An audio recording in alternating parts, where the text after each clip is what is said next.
Oke, Assalamualaikum warahmatullahi wabarakatuh. Perkenalkan, nama saya Septian Kurniawan. Di sini saya akan menjelaskan tentang materi tentang hukum, teknologi, dan etika berprofesi, yaitu mengenai tentang sosialisasi tentang hak kekayaan intelektual atau HKI. Oke, di sini kita masuk ke pengertiannya. Untuk pengertian HKI sendiri adalah hak atas kekayaan intelektual adalah hak eksklusif yang diberikan suatu hukum atau peraturan kepada seseorang atau sekelompok orang atas karya ciptaannya. Menurut undang-undang yang telah disahkan oleh DPR RI pada tanggal 21 Maret 1997, HKI adalah hak-hak secara hukum yang berhubungan dengan permasalahan hasil penemuan kreativitas seseorang atau beberapa orang yang berhubungan dengan perlindungan permasalahan reputasi dalam bidang komersial atau commercial reputation dan tindakan atau jasa dalam bidang komersil atau goodwill.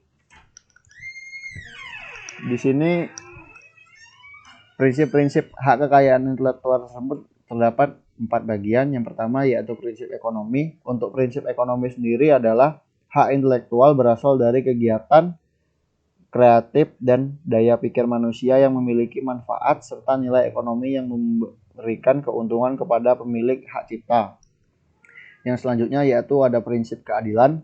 Untuk prinsip keadilan sendiri merupakan suatu perlindungan hukum bagi pemilik suatu hasil dari kemampuan intelektual sehingga memiliki kekuasaan dalam penggunaan hak atas kekayaan intelektual terhadap karyanya. Yang selanjutnya yaitu prinsip kebudayaan. Untuk prinsip kebudayaan merupakan pengembangan dari ilmu pengetahuan, sastra, dan seni guna meningkatkan taraf kehidupan serta akan memberikan keuntungan bagi masyarakat, bangsa, dan negara. Yang keempat yaitu prinsip sosial. Prinsip sosial mengatur kepentingan manusia sebagai warga negara sehingga hak yang telah diberikan oleh hukum atas suatu karya merupakan suatu kesatuan yang diberikan perlindungan berdasarkan keseimbangan antara kepentingan individu dan masyarakat lingkungan.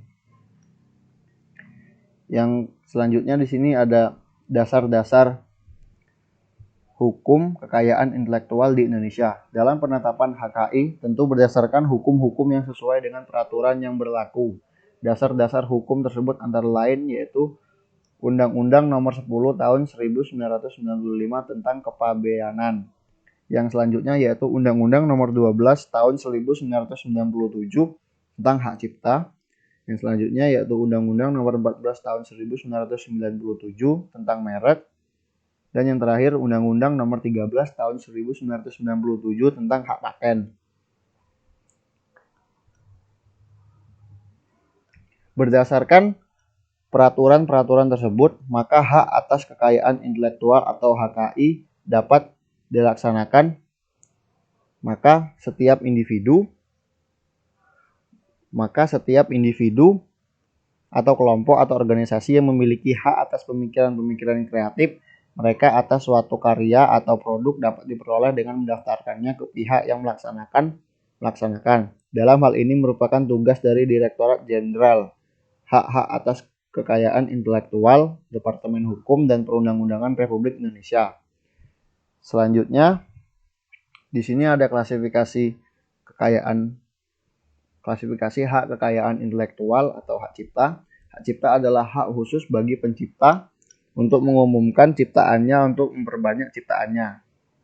Berdasarkan Undang-Undang Nomor 19 Tahun 2002 Pasal 1 Ayat 1 mengenai hak cipta adalah hak eksklusif bagi pencipta atau penerima hak untuk mengumumkan atau memperbanyak ciptaannya atau memberikan izin untuk itu dengan tidak mengurangi pembatasan-pembatasan menurut peraturan perundang-undangan yang berlaku.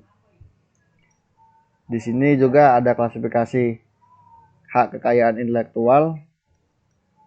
Undang-undangnya yaitu ada Undang-Undang Nomor 19 Tahun 2002 tentang hak cipta, Undang-Undang Nomor 6 Tahun 1982 tentang hak cipta atau Lembaran Negara Republik Indonesia tahun 1982 Nomor 15, Undang-Undang Nomor 7 Tahun 1987 tentang perubahan atas Undang-Undang Nomor 6 Tahun 1982 tentang hak cipta atau Lembaran Negara Republik Indonesia tahun 1987 Nomor 42, Undang-Undang Nomor 12 tahun 1997 tentang perubahan atas Undang-Undang Nomor 6 tahun 1982 sebagaimana telah diubah dengan Undang-Undang Nomor 7 tahun 1987 atau Lembaran Negara Republik Indonesia tahun 1997 nomor 29. Di sini ada klasifikasi hak kekayaan intelektual yang untuk hak paten. Menurut Undang-Undang Nomor 14 tahun 2001 pasal 1 ayat 1, hak paten adalah hak eksklusif yang diberikan oleh negara kepada inventor atau hasil penemuannya di bidang teknologi yang untuk selama waktu tertentu dalam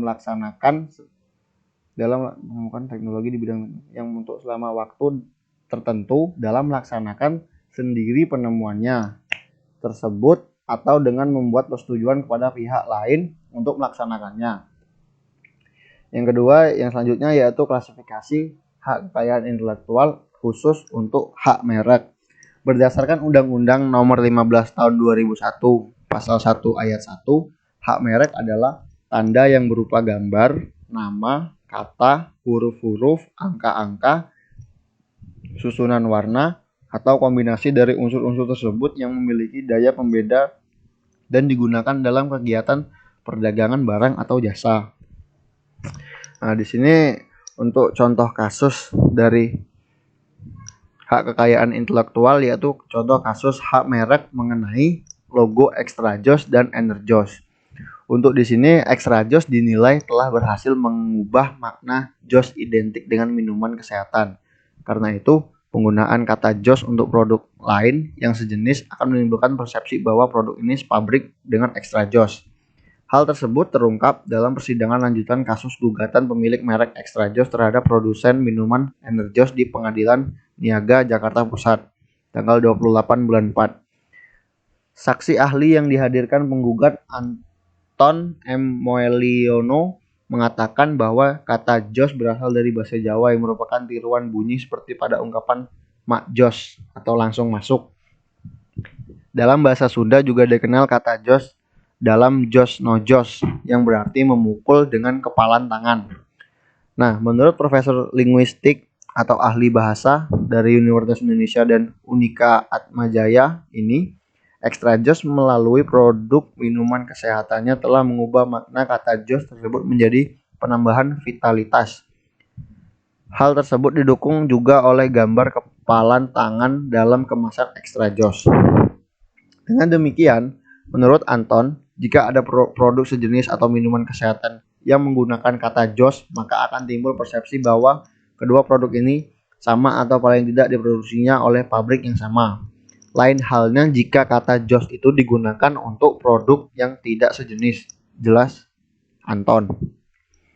Gugatan diajukan dengan mengacu pada ketentuan pasal 4 dan ayat 1 Undang-Undang Nomor 15 tahun 2001 tentang merek, yang mana secara khusus melarang pendaftaran yang diajukan atas itikat tidak baik dan perlindungan atas suatu merek terkenal, di mana kedua produk ini merupakan merek serupa namun beda kemasan, Extra Joss saset dan Enerjos botol. Serta tulisan Joss itu telah didaftarkan dengan nomor 383312 pada tanggal 15 Agustus 1997. Untuk kelas 5 diperpanjang nomor 312898 yaitu pada tanggal 16 Juli 2002. Jenis barang kelas 5 untuk produk makanan dan minuman kesehatan. Serta logo juga didaftarkan kepalan tangan berwarna kuning dan juga mendaftarkan di 15 negara selain Indonesia yaitu negara ASEAN, Jepang, US, dan Nigeria. Pemasarannya dimulai pada tahun 1992, sedangkan kata Joss merupakan unsur substansial berkonotasi energi dan stamina. Sedangkan Enerjos telah didaftarkan pada 6 Juli tahun 2000. Extra Joss juga sudah didaftarkan pada Direktorat Merek pada 1992. Diterima pada tahun 1995 dan diperpanjang pada tahun 2002. Selain di Indonesia, produk Extra Joss juga dikenal luas di Filipina, Malaysia, Hong Kong, serta beberapa negara Afrika. Maka dengan demikian Extra Joss sudah memenuhi syarat Oke, di sini saya akan melanjutkan yang tadi. Oke, selain di Indonesia, produk extra joss juga dikenal luas di Filipina, Malaysia, Hong Kong, serta beberapa negara Afrika.